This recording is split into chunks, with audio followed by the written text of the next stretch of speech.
Hai Unlockers, dimanapun Anda berada, serial kupas tuntas isu-isu rumit manajemen dan solusinya kali ini akan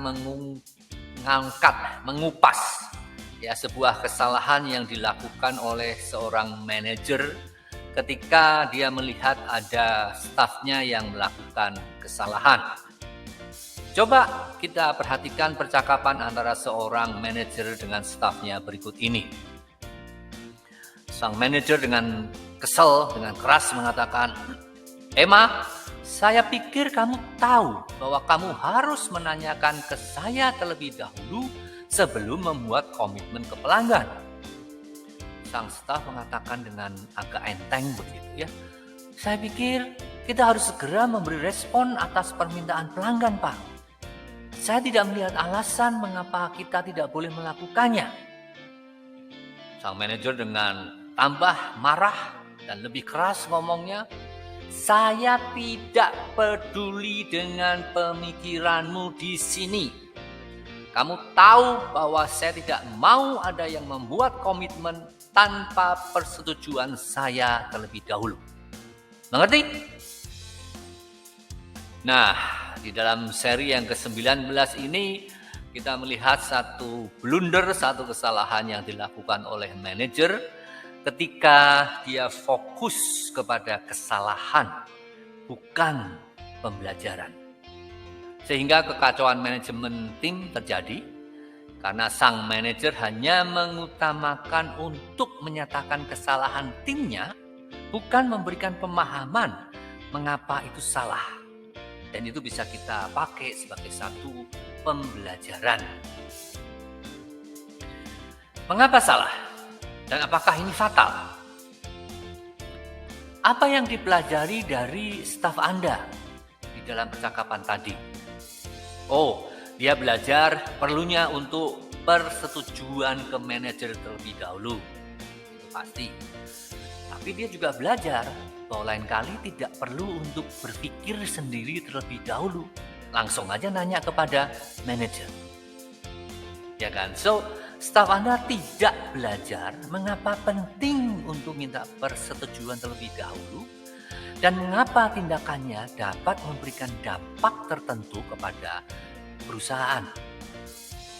Sedangkan Anda sebagai manajer, Anda tidak belajar alasan daripada staf Anda menyetujui permintaan pelanggan. Singkatnya, tidak ada yang belajar sesuatu yang penting dari kejadian ini. Bahkan tim Anda belajar dari hal yang salah. So, bagaimana bertindak dengan benar mulai dari sekarang?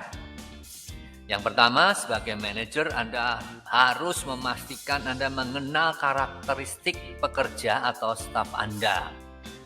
Ada beberapa staf memang tidak mau memberikan perhatian kepada arahan maupun kebijakan perusahaan. Mereka sukanya seenaknya sendiri, semau gue. Nah, Anda perlu tegas terhadap mereka berulang kali.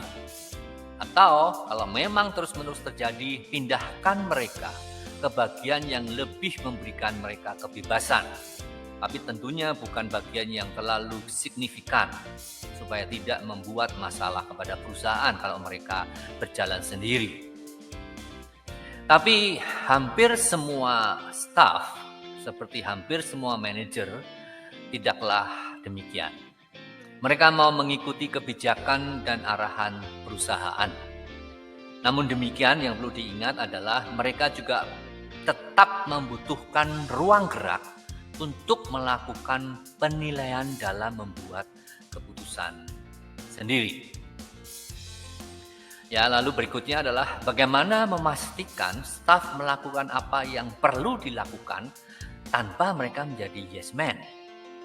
Yang pertama, pastikan staf yang bersangkutan tahu betul kesalahan yang dia lakukan. Lalu Anda juga perlu memahami mengapa dia melakukan kesalahan itu. Setelah Anda tahu mengapa staf berbuat kesalahan, sekarang Anda dapat membuat kebijakan yang mengakomodasi situasi yang ada, tetapi juga mengakomodasi pendekatan yang telah dilakukan oleh staf Anda. Jadi dua pertimbangan atau dua pemikiran sama-sama diakomodasi. Nah, dengan melakukan 3 hal di atas, maka baik Anda maupun staf Anda sebetulnya sudah sama-sama belajar, sehingga kedepannya bisa memberikan performa yang lebih baik. Ini terjadi karena apa? Karena staf memahami kebijakan Anda, dan Anda memahami sikap dan pendekatan dari staf Anda. Namun, Anda tetap harus ingat, langkah-langkah yang Anda lakukan tidak selalu benar. Kadang-kadang ada staf yang tidak memperdulikan sama sekali usaha terbaik Anda agar dia belajar. Bertukar pikiran, mendorong untuk konseling, tidak ada yang berhasil. Ya, usaha terakhir adalah tegur dengan tajam dan dengan marah supaya dia memberi perhatian terhadap kebijakan maupun arahan. Dia mungkin akan berubah atau bisa jadi tetap membandel. Jika tetap membandel, maka Anda harus mengakhiri usaha untuk mendorong dia. Tapi ingat, ini merupakan cara yang terakhir, bukan yang awal yang harus Anda lakukan.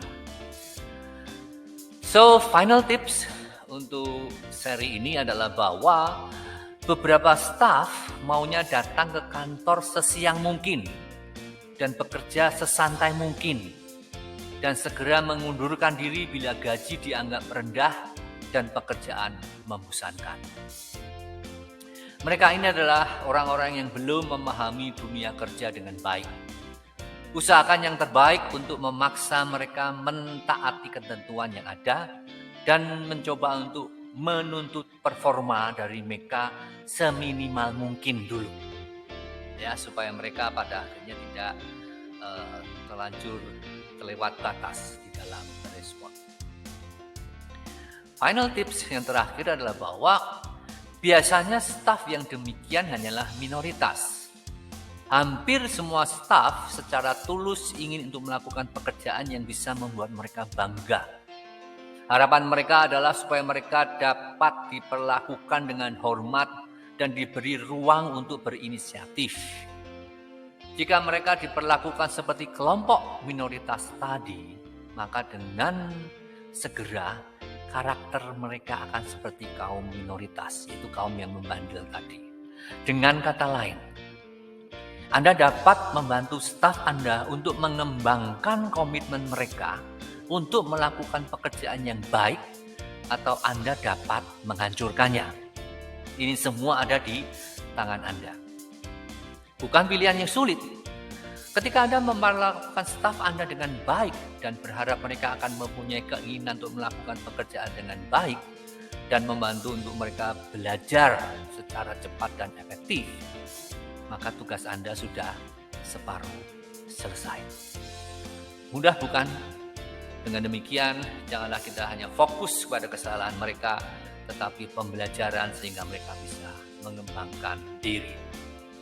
Demikianlah seri ke-19 dalam obrolan manajemen di channel Unlock Your Limits.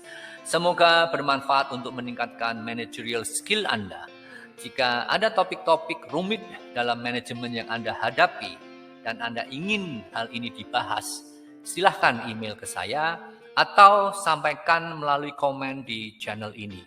So, goodbye Unlockers. Jangan lupa subscribe supaya Anda tidak ketinggalan topik-topik menarik selanjutnya. Serta silahkan bantu menginfokan ke rekan-rekan yang lain supaya kita bisa bersama-sama terus belajar dan saling mengasah. Unlock your limits. Terima kasih. Goodbye.